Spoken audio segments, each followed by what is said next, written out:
Two dudes, one VHS. Rewind the time, no need to guess. Pop it in, press play, don't stress. It's a movie night, pure retro mess. Old tapes, big last memories flash. We're kicking it back when classics last. So grab some snacks and don't you fret. Two dudes, one VHS. Hello, everybody. It's Alex. It's Roma. How you guys doing? We're back with our first Chuck Norris rewatch. Now, I'd come up with, I'm not good on the spot, I'd come up with some sort of rewatch Chuck Norris type joke. Let's see if we could do it. You don't rewatch Chuck Norris. Chuck Norris rewatches you. That's too easy. He's always watching. Well, he's watching even more now, that's for sure. All right, guys, this is Lone Wolf McQuade. It was filmed in 83. Yeah. I don't know, is this our oldest one? I think so far. This is what? Back to the Future was what? 80?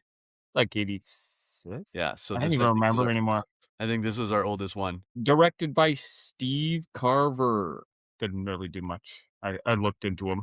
Yeah, nothing. He did nothing afterwards? Yeah, he did some, like, tiny amount of things. It was written by B.J. Nelson, who also was the writer behind Renegade, the TV series. Yeah. You know that? With Lorenzo Lamas. Yes. Great show. Yep. It was also written by K. Dial, who also did really nothing. Nothing. We'll get into starring roles. Chuck Norris? The only two I remember is Chuck Norris and the villain guy who's in Kung Fu. That's about it. Everybody else is like, who are these people?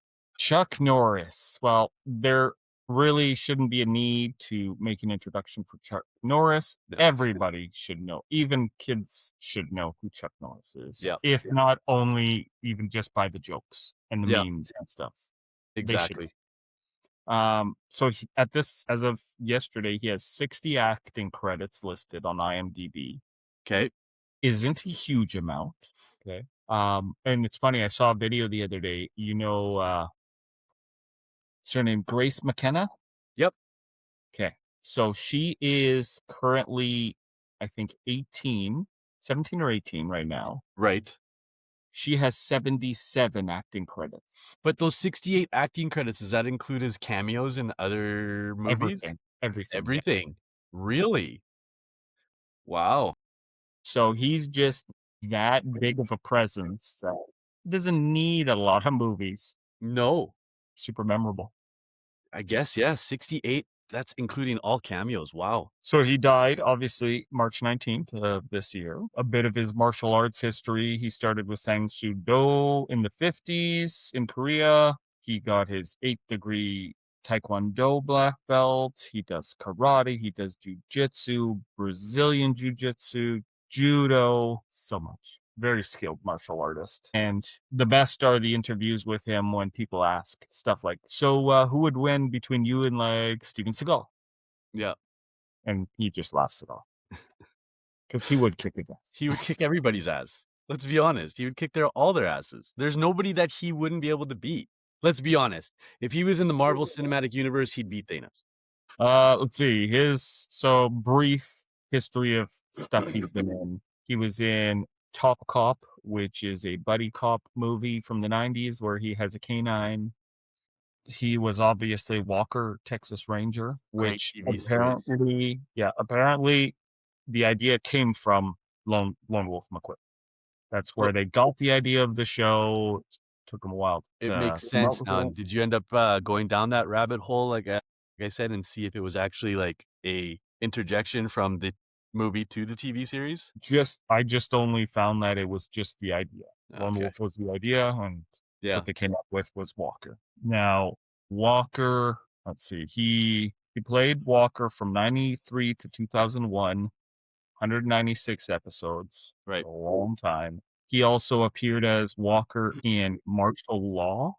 Did you watch that show? I watched it. I watched a couple episodes. I haven't watched a lot of it, no. But I know exactly what that one is. I super enjoyed that one. That had Sammo Hung as the star role, and it was just great to see a chubby guy doing martial arts. Yep. It gave me hope. He was in 4 episodes of Sons of Thunder. Yep.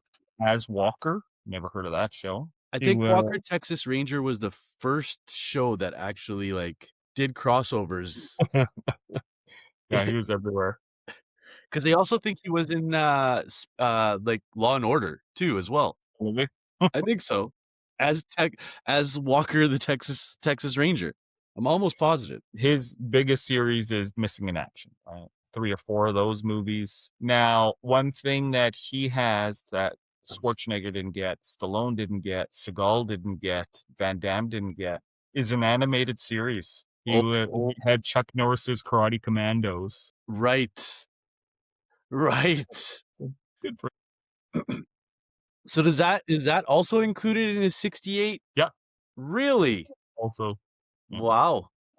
Way of the Dragon with Bruce Lee back Bruce in Lee. 72. Such a great movie. He was also in a World of Warcraft commercial, which also counts to that total of credits. Wow. Credits. We'll move on to David Carradine, the villain. He has 241 credits to his name. Jesus. And I don't even remember his name. I just remember him from Kung Fu. Well, he was Kill Bill. Yeah, that I remember. The Tarantino movies. Kung Fu, so he had 63 episodes that aired from 72 to 75. Okay.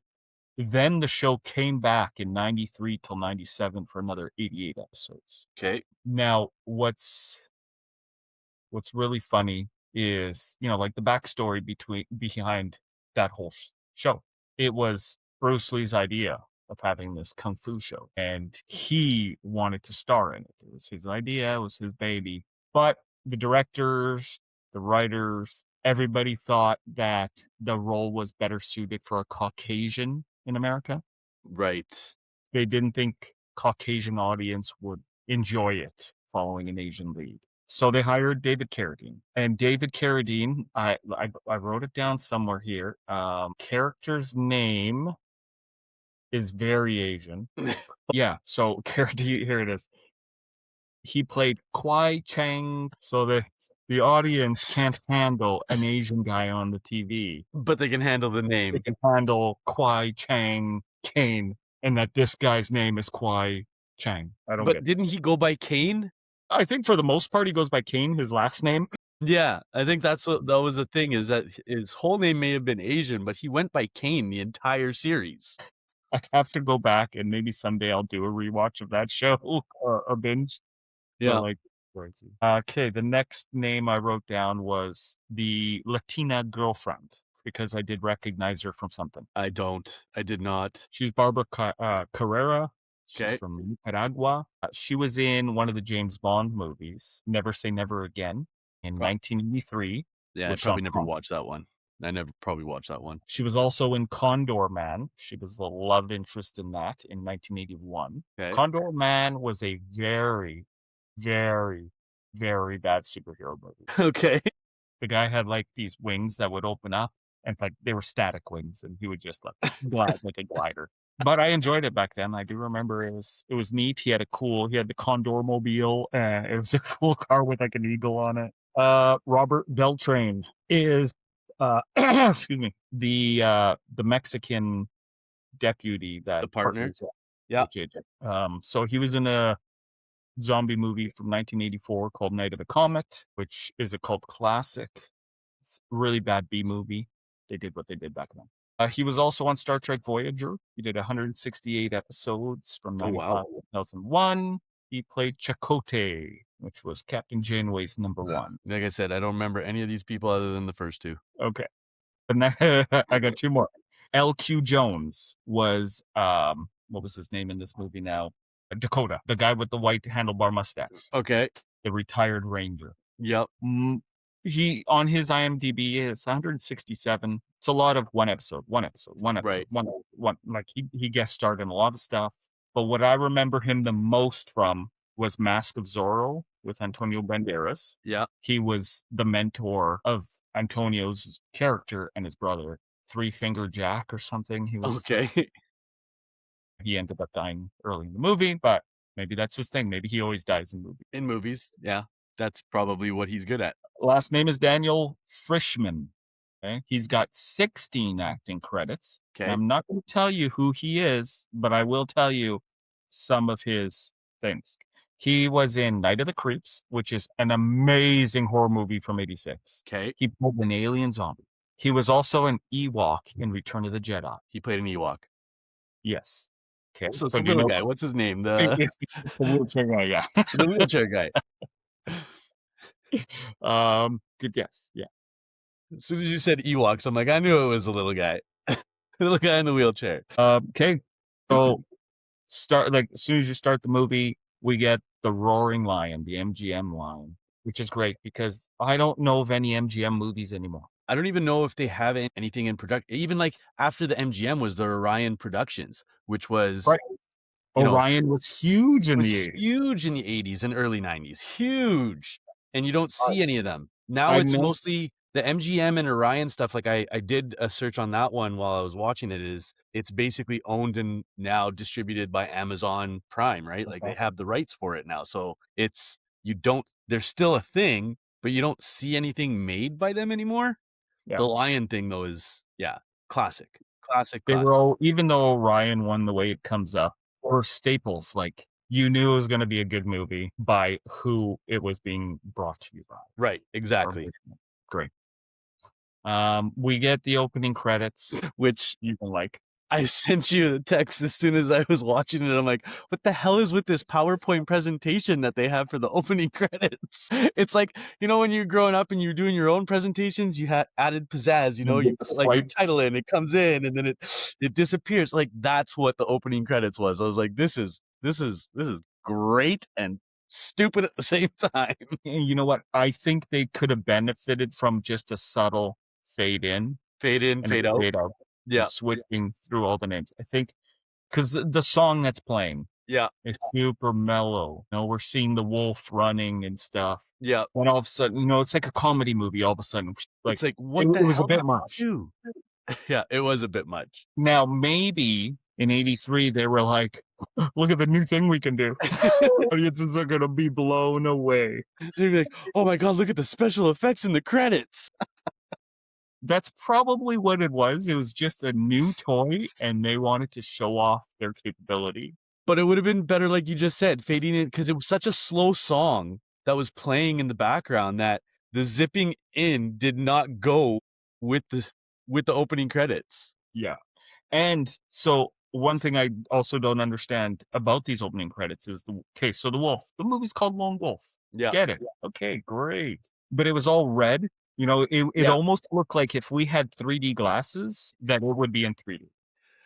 Like those red and blue 3D glasses? I thought back in the day, if I had the red and blue, that something cool would be happening. You know what? You're probably right. It probably would have done something. I've just never had any of them. And I'm sure the new 3D glasses, the black ones, probably wouldn't work the same. You probably need the red and blue. But it also looked like they were on Mars too, with the amount of red that they were on. Right, it was so weird. I was like, did I start the right movie? Is this Total Recall? It totally felt like that. Like when you're at a theater now and you take your glasses off and how everything is like kind of screwy. Yeah, blurry and stuff. Exactly like that. Yeah. Now, maybe that's the thing. Maybe they didn't know what they were doing, and that's the look they were just going for. Probably. It was probably the look they were going for. Because like then afterwards, when you look at when it starts and they're in the desert, because it's literally the wolf is in the desert and it's all red, it looks natural. So it's looked like they just added the red color to it. It's weird. But okay, so yeah, we get through that, and first scene we've got McQuade. He's up on a hill, a mountain, whatever you want to call it. Something going down, and we're not sure. We see a bunch of horses. We see some banditos, we'll call them. We'll get to that. Yeah. Yeah, the horses are all being wrangled, and then he pans over there, and there's a bunch of cops swarming. So now we kind of understand. Okay, maybe these guys are stealing the horses. So were those cops or were those federales because they were in Mexico coming into the U.S.? Maybe, but no, they can't be federales because what's his name? Was it Paco? No, it's not Paco. That's Blood and Blood. His partner is his partner in Texas. It's not his partner in Mexico because he's not a cop in Mexico. So it had to have been. Those must have been state police or something. Whereas he's a ranger, they're actually police. Right. That's what I think. But anyways, false alarm.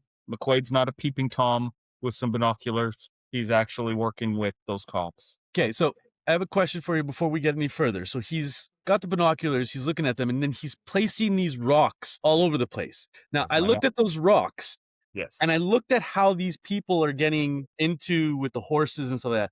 They don't place in the same array that they're coming in to the actual area that he's looking at. It's just a half moon circle that he's just putting rocks in places, and that's it. It's like he's doing absolutely nothing. Maybe he wasn't using the rocks to map out where everybody was. Maybe he was just playing with rocks. Then why show it? Maybe he was just bored because it's taking so long for those cops to come down the hill, and those guys. Okay, fair. Maybe fair. he had a game of tic-tac-toe going. I don't know, because I was watching that, and I'm watching them coming down that hill, and I'm like, it's the opposite direction, number one. Number two, they're not in those locations at all. But obviously, that is the intent, is that he was mapping the area, Okay. positioning people. I don't understand why, because he's the only one right there. So just remember where they are. Like, use your eyes. Exactly. Makes no sense. It's all right. They pan out. We finally get to see he's wearing a star, and we see his 81 Ram Charger. Now, this truck is iconic for me. I love it throughout the movie. Now, I get it. This is a Chuck Norris movie, but I think this truck is just as much of a star as Chuck Norris in this damn movie. 100% agree. The truck in multiple of my notes. Here, yes. I do bring it up a few times. It's awesome. It's awesome, but very also like highly unlikely. But oh, come on, we'll talk about it. We'll talk about it. So, okay, the cops have stormed in. They're outnumbered by the banditos. They're about to be executed. And he starts snipering, right? He's got his rifle. And... Now, what's with the blue-tipped bullets? I don't know. Were they bombs? Because like everything he shot exploded. I was going to say, maybe that's what it is. Because he shot one truck window and the truck blew up. We hear the glass shatter. Exactly. From the bullet, and it blew up. And it's like, wow, okay. But they never talk about the bullets. No, but they focus right on the bullets with the blue tips, because, you know, that's a special bullet.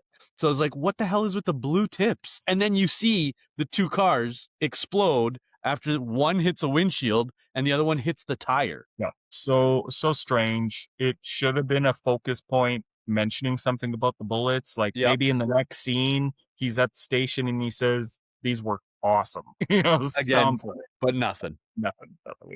We just assume that glass explodes. It's very flammable. Yes. He comes in to fight hand to hand with this guy, who is a chubby man. Yep. It's not going to go well. Yep. I also noticed a lot, and we see it later again, the whole vest with no shirt look. JJ does it too later. I was just going to say, you could tell that this is an 80s movie because 95% of the men that are in the movie all have the button-up shirt, but it's like open all the way down to here, or it's completely wide open. So they're showing off their chest hair, their pecs, their stomach. And it doesn't matter if they're built, they're skinny, they're fat, they're all doing it. Yeah. Chuck is especially a very hairy man. Yes, he is. So he ends up beating those guys. Now, I know you're in this, but the acting skills of the banditos, very underwhelming. I do bring up acting later on. There is some lackluster acting. Yeah. But so I seen an interview that was done where somebody asked Chuck Norris what he thinks of David Carradine's martial arts skills. And he says he's as good of a martial artist as I am an actor. So he understands he's not a great actor. And Carradine isn't a martial artist. He was a dancer. Right. So yeah, he's not great. Okay. Yeah, like the lackluster in acting from those banditos was yeah. Yeah, that was bad. You knew at this point it was an 80s movie. That was for sure. The main one with the vest, the chubby guy, you know, like he was just, to me, he was every incarnation of a Mexican bandito in an Yeah. 80s movie. Right. Like even in Three Amigos, Right. hopefully we'll cover at some point. They were similar. They were just screaming and, like, I find funny too is that these Mexican guys speak more English than Mexican. Than Mexican. Yeah. They only swear in Mexican. Yeah. Yeah, that's true. Like, okay, why aren't you talking to your guys in Mexican? Why And do like as the Texas Ranger is coming down, there's the one guy who's Mexican, but he looked white like you and I. And he's like, nobody's ever survived the Texas Ranger and lived to tell about it. And then he just Yeah, walks, but and he's the first one that gets shot by Chuck Norris. yeah, and that's funny because in the next scene we go to that ceremony for his Yep. buddy Dakota's retirement, and we see a bunch of Rangers. And I'm sorry, but some of them are so out of shape. Like they're not all Chuck Norrises. Yeah. What was that guy talking about? I'm sure there have been lots of people that have beaten Rangers. Yeah, 100%. 100%. Well, okay, whatever. That's the thing about this whole movie is that he's a superhero essentially because he's a ranger. They're focusing on him only, not the entirety of the Rangers. I loved that he showed up at the ceremony just in time, filthy.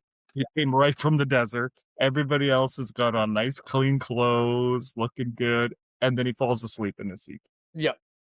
He's But he also snoring. brings beer with him as well. Yes, he's always got a beer somewhere. It's great. I'm assuming drinking and driving wasn't a bad thing back in the 80s? No, I don't think it was illegal. Okay. Because he had it in his truck. He was drinking it in his Yeah. truck. Yeah. It's like seatbelts. Yeah. They did not exist. I remember that.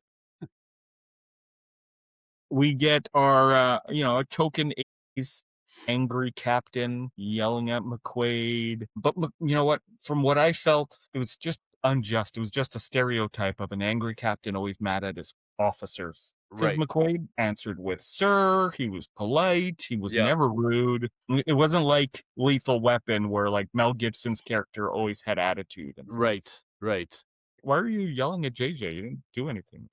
Yeah. Sure. Exactly. He's a lone wolf. He likes to do things his way, but he gets the job done. Exactly. Next scene, we see a plane coming in. Now, you understand right off the bat. Okay, here's a fancy plane, some fancy cars around. These are the bad guys. Like, we've got our introduction. This is typical movie plot. We've seen the good guy. Now, next scene is the bad guy. The music alone that's playing, like you can tell this music is it's more sinister. And that's typical of like the 80s and 90s movies, whether it's action, horror, romance. The music would tell you when a bad guy's coming in, or when somebody's going to get murdered, or when something lovey-dovey is going to happen that's how those movies were created back then. Is you knew by the music when something was going to happen. Yeah. And we see Carradine coming out, and maybe first impression, if you're judging a book by a cover, you're like, how bad can this guy be? Yeah.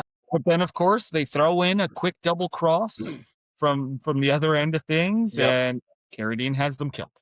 Big shootout goes down. It's like, wow, he is a bad. Now, I'm going to say this now because there's going to be a lot of it in the movie, in the review and the rewatch. The shooting scenes were very blatantly fake. Very blatantly fake. Like, not even like I guess as a kid, we wouldn't have noticed it. But now as an adult, you're watching and you're like, there's no bullets. You could tell that there's nothing there. You could tell that nothing hit anybody. It was blatantly 100% fake. And you could tell throughout the entire movie of every gunfight, the guys who flopped that said that they got hit by a bullet, nothing happened. It was literally just them flopping on the floor, getting hit back. Throughout the entire movie, I was like, what the hell did I watch as a kid? I want to believe it's all real. I don't you just burst a bubble in my head. Yeah. And it's very sad. I like to think it's all real. I'm going to keep thinking that. Tell me, honestly, you didn't think it was fake. While we were watching this movie, we watched it literally at the exact same time. Tell me you didn't think that a lot of those scenes were really badly done. A lot of them. Like, I'm not going to say that it was bad, but like when a guy got shot in the shoulder and he's falling down like this with his stomach, and then you see the fake blood the next scene in his shoulder, you knew it was fake. Or a guy gets shot and he does like a 360 flip, and then he gets up and he's shooting people again. You know it was badly done. Let's move on. Of course. You're a dick. They used real bullets, and everybody was genuinely wounded. Okay. All right. We'll go with that then. Fine. Ruining my childhood. We're rewatching our childhood. You can't tell me you didn't think it was badly done now. Again, as a child, yes, I will agree. We believed it was real. It looked real. But looking at it now and rewatching it now, it was badly done. I rewatched this movie like I was 7 years old again. I sat crisscross applesauce in the carpet, a foot away from the TV. No, I didn't. TV's too high. TV's too high for you to do that. It's almost like we mount TVs that high now so that the kids can't sit that close. Probably. Yeah, that's true. That is true. All right. So next scene, we see McQuade's house, and she's a beautiful house. Oh, God. So beautiful. So beautiful. His partner, who is not his partner quite yet, really. Ramos was his name. Not Paco. Calls it a piss house. Yep. Because wow, rude, dude. Dude, come on. That was totally a piss house. I don't know. Where did he sleep? On the floor? It's great. There was shit everywhere. We see how much of a puss Ramos is. Yeah. I didn't look into how old he was compared to Chuck, but he's very green. He seems like a super new cop. He doesn't know a lot of shit. Right. And he was afraid of the dog, and he was disgusted by the house. Like, dude, where do you live?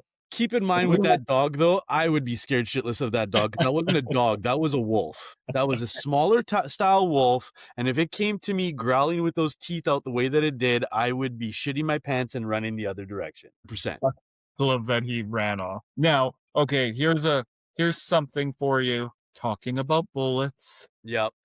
Okay. So our next scene is the shooting range he has set up with the wood mannequins and the sandbags. And I have some thoughts about this as well. Okay. I'm just really curious, like, how much do Rangers make money-wise? Are bullets free? Like, do they just give you free bullets? Because, wow, he went through a lot of bullets. Went through a lot of bullets. He did go through a lot of bullets. I'm going to assume that either one, he steals them from the office and uses them, or two, he makes his own bullets, which is probably significantly cheaper. Sure, maybe, yeah, by the looks of the house. Maybe he's got a little... Or because of the blue-tipped bullets, you know, he probably made those himself as well. So maybe. that's my thought. That could be it. And maybe, yeah, he's not only training his ability to shoot, but maybe he's testing out bullets. Now, my thoughts on this whole spiel. Great scene. Awesome scene. Showing him that he gets every shot is a kill shot, right? But the revolver that he has, fairly big gun. Big gun. Fairly big gun. And I'm going to assume that they're fairly big bullets, okay? And he's holding it with one hand, and his hand and his arm doesn't move. Now, I don't know a lot about guns, but I know that there's a thing called kickback. And if he had shot it with one hand like that, he would have hit himself in the face. That's number Chuck one. Norris. Hold on. I don't give a shit who he is. Don't give a shit who he is. Don't care.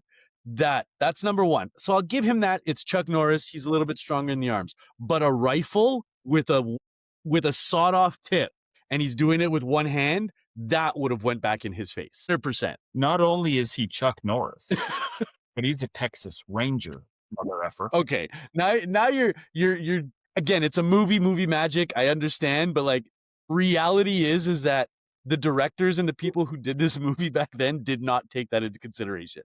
There's no way it would not have hit him in the face by doing it with one hand. No way. That's where you see that this is fake bullets, Alex. What's that? I think my mom is calling me. I have to go.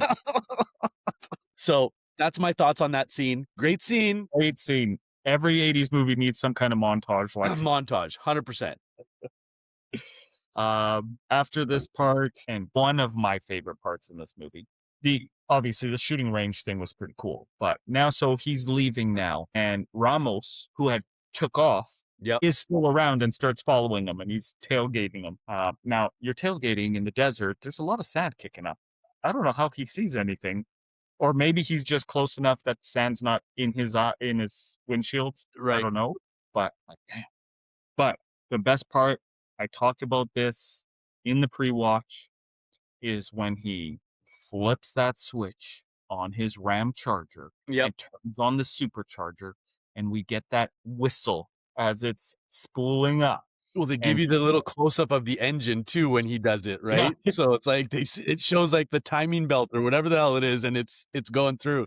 And then I'm thinking in my head, this is Fast and the Furious before Fast and the Furious right, even yeah. started. He just takes off. He's gone like a missile. It's great because Ramos was just like, what the hell? Yeah, It was yeah. like light speed. But again, like even Ramos's car, how did it start driving in those dune areas? Like it wasn't meant for that. For that, yeah. It's yeah. The next scene, we see that JJ's all cleaned up. He's got a new shirt on. He's not the dirty guy that we've seen so far the whole movie. But his truck is still filthy. He Yep. clearly doesn't bother washing it. It looks badass dirty. It It looks would probably look pretty lame, all clean. shiny. Yeah, but it's a badass truck. It is a badass truck. In this scene, we get to meet his family and understand that he's separated. But his daughter, his wife, they're talking about moving away. Now, I don't remember the names of the town, but on the spot, I checked it out. It's 4 hours away. Not horrible. It's not like you're moving countries. Right. You Or can moving still make that states work. or moving whatever. Yeah. Yeah. Especially if he drives his supercharged Ram Yeah. Charger. Turns He'll on the be there in supercharge. He'll be there in an half hour. Yeah. Easy. And then we see that she's got a boyfriend. Now, I don't know how old she's supposed to be. I'm assuming she's supposed to be like early teens, 15-ish, 16. She didn't look like early teen. She looked like No, more no, like the actress had to have been in her late 20s. yeah, easily late 20s. Yeah, but I have a feeling, well, back then they didn't hire kids because of labor laws and how Right. long we can film for. It was a pain in the butt. So yeah, they always hired older people. But yeah, I think she's supposed to be early teen. Definitely not 18 or 21. It would have been more believable at 21 than lower teens, but okay. Appearance-wise, it would Yeah. be more believable. But she's still living at home with mommy. She has to move with mommy. She doesn't get a say. Well, She's got her the boyfriend too is also a police officer, military. right? Oh, is he He had military? like an army uniform on or something. So then he'd have to be at least 18. Yeah. So, but remember back then too, if you were 15 dating a 32-year-old, it was okay. True. I forgot about that. Yeah, you're right. That is It's very true. different back then. That is true. But so McQuade gets to meet him for the first time. Yep. He took the news of having this boyfriend really well, way better than I would have. Too well. Too well. He shakes his hand and he's super happy. Nice Yeah. to meet you. Where's that Texas Ranger that kicks people's asses? I want to see that guy meeting the boyfriend. I guess he doesn't really care about his daughter that much. Maybe. Yeah, it's mom's problem. Yeah, it's mom's problem at that point. Now they knew JJ was coming over. McQuade. Right. The boyfriend shows up seconds, maybe a minute after McQuade pulled in. Why was the boyfriend coming over? If the daughter, I think her name was Julie, if she had plans to go hang out with her dad, why did he come over? Because now she hops in the truck The truck. and they go to take off and he's standing there. Is he like, well, what the hell? I thought I was invited over for something. Yeah. I drove 4 hours to get here and she's leaving. Or is he coming over to hang out with the mom? So no cell phones for text messaging or anything back then. And, Yeah. he's probably out working, so she couldn't call him to say, hey, my dad's coming. I'm going to give that a theory. But now you're right. Now he's going to be hanging out with mom. Right. And who knows where that's going to go. Exactly. Right. So weird. You're right. Very weird because he was very shocked and surprised that you're going with your dad. Okay. And he's like pointing at his car while she's saying this. Like, I thought we were going to go somewhere, but all right, I'll just stay here with your mom. Yeah. Nice car though. He did have a nice car. It's not as cool as the truck, but No. the next scene, we see where they're going. So McQuade, his daughter, Dakota was there too, riding horses. So now here's, there's a big moment that comes up. So McQuade and Dakota are checking out the Latina chick riding the horse, Yep. talking about how she's wealthy, she's a widow, blah, blah, blah. They're both pretty into her. You could Yeah. tell McQuade's falling for her. Exactly. And then, well, we obviously need some sort of introduction to her. So while Julie is just sitting on the horse, not doing a damn thing, she's just sitting on that horse. Car backfires, spooks the horse takes off, and the Latina lady chases her down. Okay, so you say it was a car backfiring. It showed a car backfire. I thought it was a gun shooting in front of the, like a shot that was shot in front of the horse. It showed an exhaust pipe backfiring. Okay, I thought it was a bullet. I was like, maybe I just missed that or I blinked. I have no idea. Maybe but that was when you were texting me something about. Oh, probably. I'm like, where the hell did the gunfire come from? So, and then she goes, let's say maybe 50 feet Yeah. from the out of control horse when the Latina lady manages to grab the reins and stop it. The lady, she tells the girl, be more careful. What could she have done? It's not like she was out riding and lost control of the horse. She was just sitting there. How Or do you be more careful than that? or it's not like she was the one that backfired the car. It was somebody else that did it, so it's not her fault. If it were me, the only feasible way I could be more careful is Yeah. by not being on a horse. On the horse, yeah. But on top of that, they put her on a Mustang, which is like a half wild horse. So why would you be putting your supposed teenage daughter on a wild horse? It's Texas. Again, I get it. It's Texas, but even people in Texas know that you put the training wheels on first on a horse, on somebody riding a horse, than putting them on a wild horse.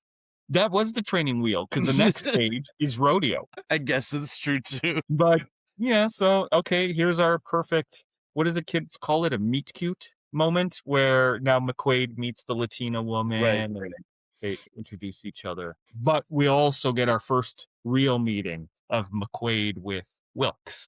Yeah. Yep. They get an introduction by the Latina lady. Now, did you get a vibe that Wilkes and her were dating? I didn't, but I also the way that they said this is my partner. Yeah. I was like, okay, is the way that they said it is like, was it a partner in work or was it a partner in as we're together kind of thing? Just the way that it came across. But again, you don't know the way that, again, the script, like I was telling you before we started recording this, not a lot of dialogue in the movie, right? And the dialogue that does happen, it's either straight to the point or very cryptic. Right. You don't get what they're saying. So like him saying that this, or her saying this is my partner, or vice versa, him saying this is my partner, you don't know if it's either in a relationship or in business. Well, I think he meant it both ways, because she said he was my husband's partner. And then that's when he grabs her and says, now she's my partner. Right. I think he was implying both ways. Right. But before he leaves, they do share a kiss before he gets into the car. Right. They share a very small kiss, not a big one, Yeah. small kiss. But the whole time she's kissing him, she's staring at McQuade, Yeah. which was really uncomfortable. Like, I was like, what is going on here? But that was also the era of swingers and stuff too, right? So I'm assuming that at that point, Chuck Norris is, I'm okay with it. They also don't talk about how long ago her husband died. Was he killed by Wilkes and her? Like, was it a murder kind of thing? Or maybe just Wilkes? I don't know. She doesn't seem very Saddened? Yeah, not at all.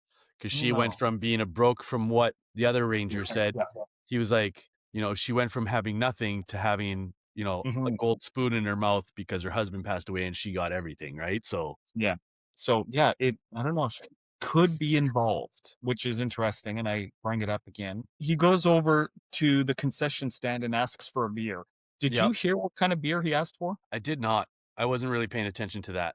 I couldn't understand the words he said. It wasn't a beer that I recognized because the bartender says, no, they've got Heine, Michelob, and Dos Equis. Now, 3 popular brands. So what did he ask for? Like, I was very I don't know, but the confused. beer that he had looked like an old Pilsner is what it looked like to me. Yeah, it looked like, like his house. Yeah. Just like a poor man's beer.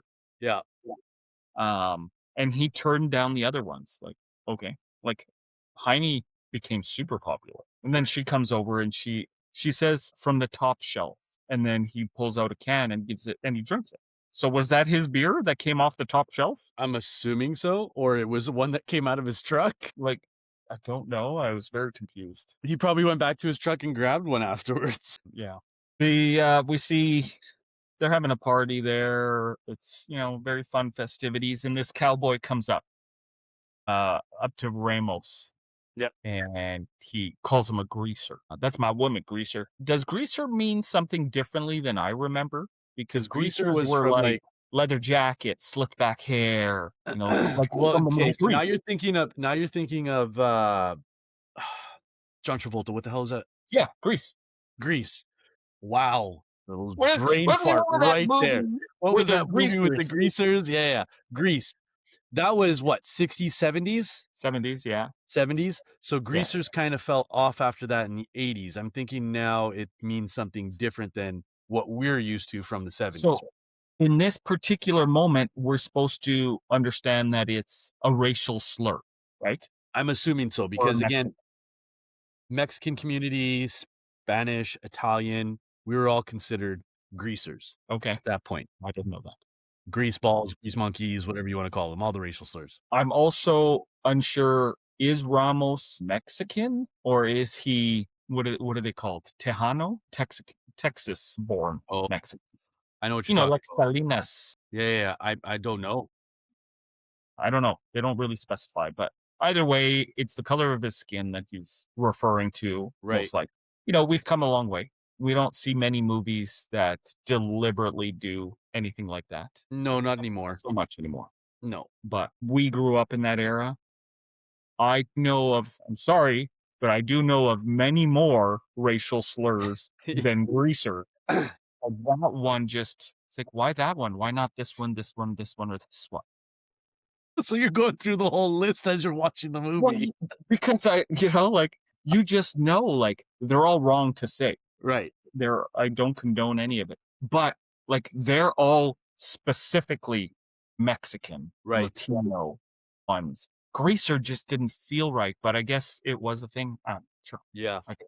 That's one I didn't know. Yeah. McQuade comes in, and of course he destroys the cowboy and the other guys because he's a Texas Ranger, and you don't mess with a Ranger, okay? Then Wilkes sees it. He wants in too. It's a no-go. So basically telling the audience, if you want to see this fight, you have to wait till the end of the movie. Exactly. We're not giving it to you yet. Oh, yeah. And then the next small scene, they're at the pool hall. It's just JJ and the Latina girl. Right. And I can't remember her name anymore. Anyways, yeah. It's the two of them. And then a guy comes over and starts hitting on her while she's sitting at the table with him. Yep. And it's like, okay, it has been a while since McQuade had a fight. Like a whole, 5 minutes at that point? Well, Yeah. Let's give him another one just to show everybody how badass he is. Okay. And now the way that he flies in the air after that, was it the kick? I can't remember. And then lands on the pool table. I'm like, that was a bit much. Like, okay, I get it. A roundhouse kick or whatever it was, roundhouse punch. But like, he flew like a full 3-4 feet from the position on top of the pool table. And it speaks to the writing. Like I said, the writers for this movie had very minimal credits, nothing very interesting listed. Right. Maybe they lucked out. They got this big movie with Chuck Norris. It became an iconic movie. They lucked out. Yeah. Well, again, like I was saying before, like these writers, they did more action scenes and scenic things than they did actual dialogue in the movie, right? Chuck Norris said himself, he's not an actor. He's not good at acting. Right. So those writers wrote around him. Exactly. They were going to need him to kick stuff. Okay. Sweet. Good idea. Yeah. Yeah, I guess that's true. But that's the thing. It's like there was no explanation of the entire movie because there was no dialogue. It was literally just like the next scene after this part where they're in the bar and he has a fight scene. They're doing like the romantic walk back to his truck, right? And it's like it was one of those scenes where it was very awkward. Like she had his scarf around his neck and tugging him like a horse to his truck, and then like they kiss and she walks off and stares back at him. But like there was no dialogue. There was no talking. It was literally just that.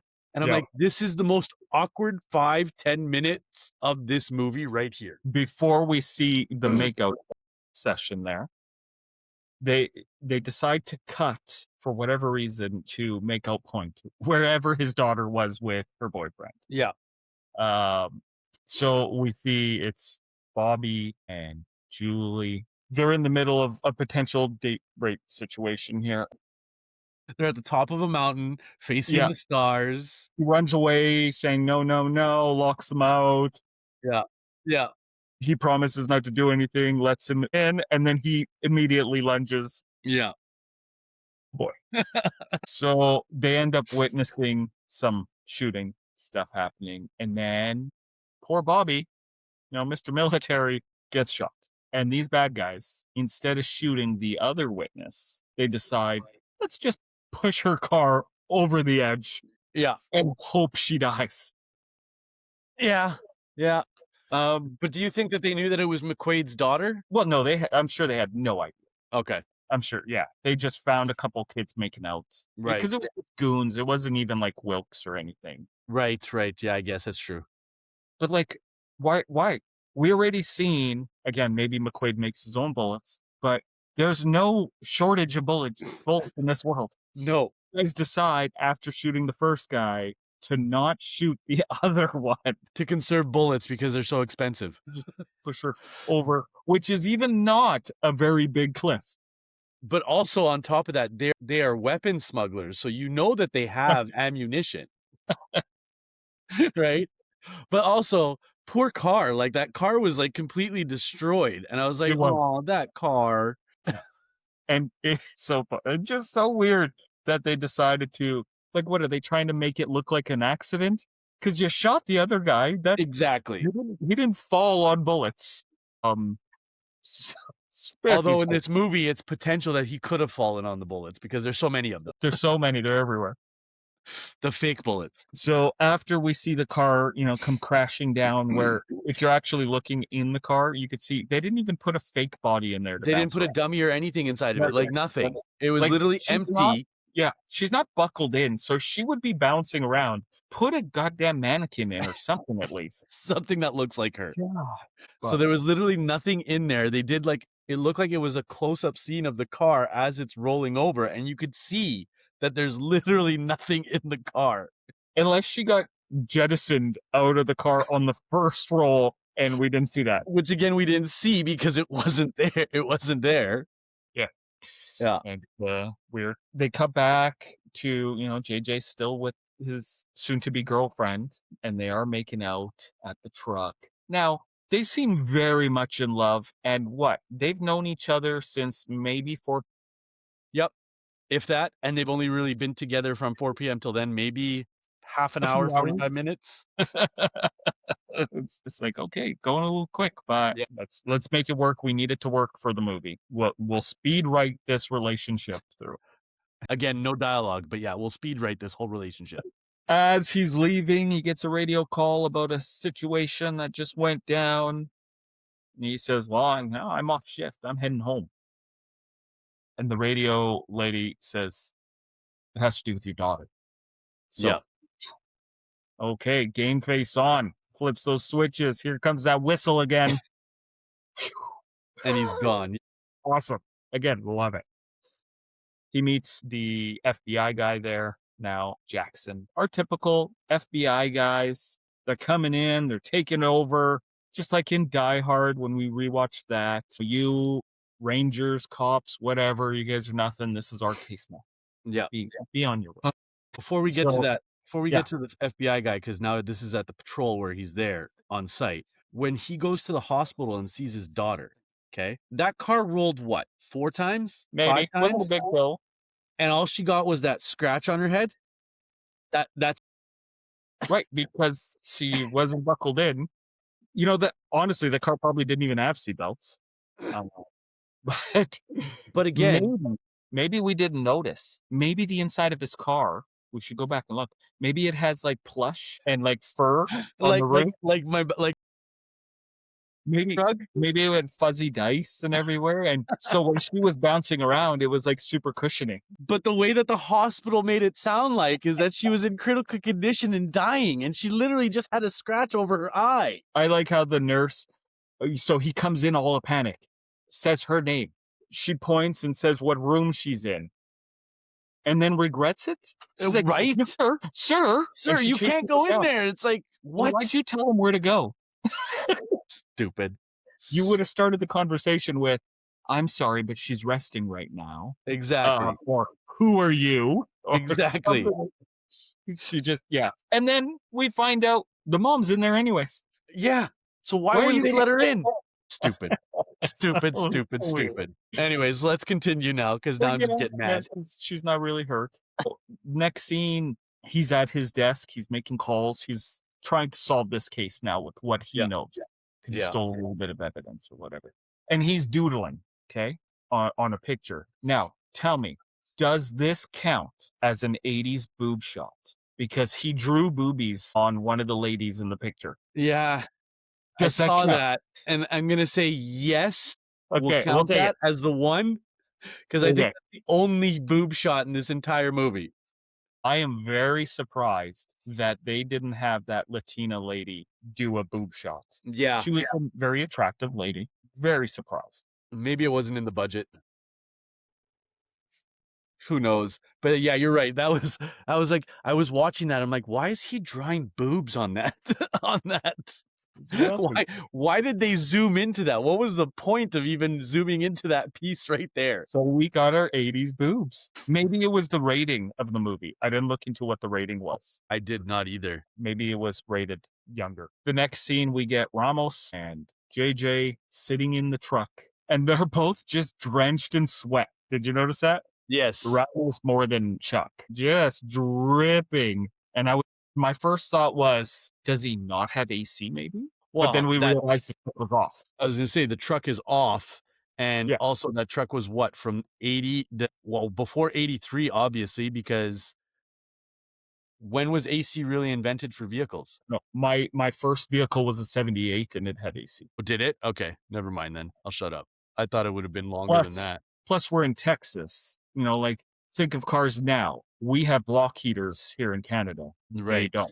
That's true. So you would assume that in a climate like that, AC would be a mandatory Thing to get. thing Yeah, I guess that's true too. in all vehicles. But it explains it immediately because when they're ready they see the bad guy, the hippie, drive up in his bed. And they're like, oh, there he is. So he starts up the truck. It just roars. Like, okay, now I see why it wasn't on. It Right. would give away their sneakiness. So yeah, AC probably turned on after. But he pulls up, busts through the thing, right? Chasing down that hippie guy. Now, I'm sure you would have to go back and rewatch this scene. Okay. Because as soon as they crash through the gate and they get out, there are goons coming. Right. Now, goons with baseball bats. I don't know why, but with JJ and Ramos, and then the guys coming one at a time with baseball bats, and then them having to climb up to the next platform level, it just reminded me of playing Double Dragon. Double Dragon. Right. Right. No, it just screamed to Because me it's like one guy at a time, Yeah. and you can't continue on to the next Baseball. level until you hit the other guy. Yeah. That totally does make sense.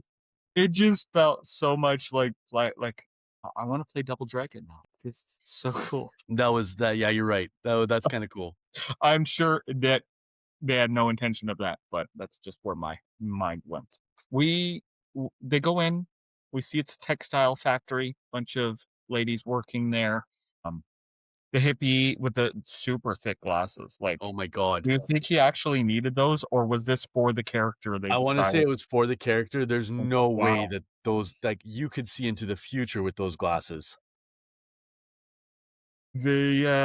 Ramos wanted to pull out his gun when they were storming into that room, and Yeah. JJ said no. So they walk in unarmed.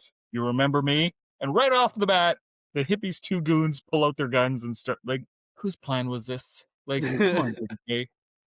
What? You've got this huge handgun. Why wouldn't you come out with it? With it. Yeah. You risk getting shot diving behind stuff. But he's a badass. He's never gonna get shot. That's the whole point. Yeah. It's weird. So yeah, we get that big shootout in there. The hippie takes off. Now, explain to me why, and I paid extra attention to this. Why did the hippie, so he jumped out of the window, he jumped Yep. down onto a cube truck, Yep. then he jumped into a pickup truck and drove off, which the other two make chase. His Corvette was parked right next to that pickup truck and was not walked in by anybody. Yep. Why would you want to make your getaway in this piece of crap Ford or Chevy it was when your vet, which could easily probably get away, he doesn't know about the supercharger. Because Chuck Norris needed to grab onto the back of the truck and drag himself for 100 meters before he gets into the back of the truck. That's why he took the truck. He had to have that scene. He didn't get in. Well, he got into the back, like the back bed of the truck. Oh, okay. Right? Not in the actual truck, but like the Right, bed of the okay. truck. Then he went on top of the truck. Right. Again, he has the gun in his hand while he's Yes. driving, literally facing upwards, and Chuck Norris is on the top. Why didn't you pull the trigger? Yeah. Or as soon as you saw him coming down the windshield, I thought the same thing. Okay. But then we get to the point where he's shooting and there's now no bullets. But Right. I don't recall him even Firing a shot. shooting the gun because it was the other two goons that were shooting at JJ Ramos and was He Dakota did there? fire- No, Dakota wasn't there. Okay, anyways, but like literally he shot, everybody else shot, but he did not. So where the He hell were did. the bullets in the gun? There were a couple when he was in the hallway before he left the building. He shot backwards at them, not really aiming at anything. But was it 6 shots? No, I didn't count. Okay. But who knows? Maybe it wasn't full. Maybe it only had 2. That's true. But then he goes, now the scene here, now he runs into the gas tanker. Yes. Okay. Car's already, now how did the car stall? How did it stop running? Because he just hit the I tanker? think just because of the impact into the engine. And now like you can blatantly see that there's fuel all over the place. Why would you why would you attempt to start the vehicle? I don't know. Right? But then also that scene of it going up in flames, Right. that was an iconic scene of them walking away because now Chuck Norris Carrying saves his ass and he's running away with him, like holding him like he's nothing. And then the biggest explosion of all time. Now, I don't know if you noticed though. Did you notice the washing machine flying in the air from that explosion? I don't remember. So there was a washing machine that literally like the whole thing exploded and a washing machine shot up in the air. Where did the washing machine come from? I don't even remember seeing it. There's literally it looked like a fridge or whatever, like something boxy flew out. So I had to stop it, rewind it, and see it again. It was literally a washing machine that blew up. Where the hell did this washing machine come from? Because I watched it.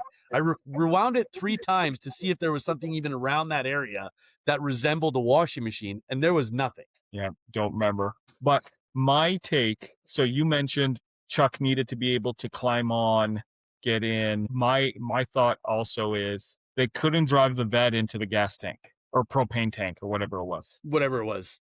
They didn't have the budget to blow up a vet. That would have Is been my expensive. thought. Yeah, So, that's true too. okay, how do we get him into something that we can dispose of really cheap way? Right. So I don't know, maybe that.